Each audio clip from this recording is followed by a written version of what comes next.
Myself Reddy from Ram Setu interiors and construction అండి. ఈ bedroom వచ్చేసి ఇది చిల్డ్రన్ బెడ్రూమ్ అండి. ఈ బెడ్రూమ్ సైజ్ వచ్చేసి మనకు 10 feet by 12 feet సైజ్ ఉంది. ఈ 10 by 12 మనం ఏం ప్లాన్ చేసినామంటే ఇక్కడ కూడా మనం ఏం చేసినామంటే బ్యాక్ సైడ్ కంప్లీట్గా వాల్ ప్యానలింగ్ డిజైన్ చేసినాము. వాల్ ప్యానలింగ్ డిజైన్ చేసేసి సెంటర్లో వచ్చేసి ఏం చేసినామంటే మనము ఈ వుడెన్ కలర్స్ లూవర్స్ డిజైన్ చేసి ఇచ్చినాము. అలాగే ఇది హైలైట్ కోసం అని చెప్పేసి ఇక్కడ ప్రొఫైల్ లైట్ ఇచ్చేసినామండి మనము. అలాగే ఈ సైడ్ కూడా వచ్చేసి మనం సేమ్ ఎల్ఈడి మిర్రర్ ఇచ్చేసినాం. 2 feet by 5 feet సైజులో ఇచ్చేసినాము. తర్వాత ఈ సైడ్ వచ్చేసి మనం కంప్లీట్గా 2 track సిస్టమ్ స్లైడింగ్ డోర్స్ ఇచ్చేసినాము.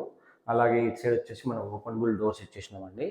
ఈ 2 track ఈ స్లైడింగ్ డోర్స్ వచ్చేసి కంప్లీట్గా గోల్డ్ పట్టి టీ కలర్ గోల్డ్ పట్టితో మొత్తం అంతా మనం హైలైట్ చేసినాం మనము. ఇందులో కూడా లోపల వచ్చేసి మనకి ఇంటర్నల్ వచ్చేసి ప్రొఫైల్ లైట్ ఇచ్చేసినాం విత్ పుష్ బటన్ ఇచ్చేసినాం అండి.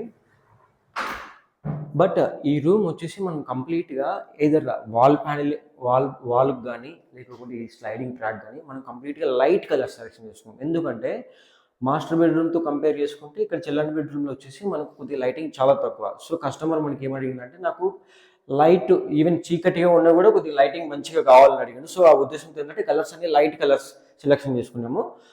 తర్వాత వచ్చేసి ఇది కూడా మనం ఇక్కడ చిన్న ఫిక్స్డ్ స్టడీ టేబుల్ ఇచ్చేసినాము. అలాగే ఇక్కడ స్టడీ స్టోరేజ్ కోసం అని చెప్పి విత్ ప్రొఫైల్ డోర్స్ గ్లాస్ మనం ప్లాన్ చేసి ఇచ్చినామండి. Right, thank you.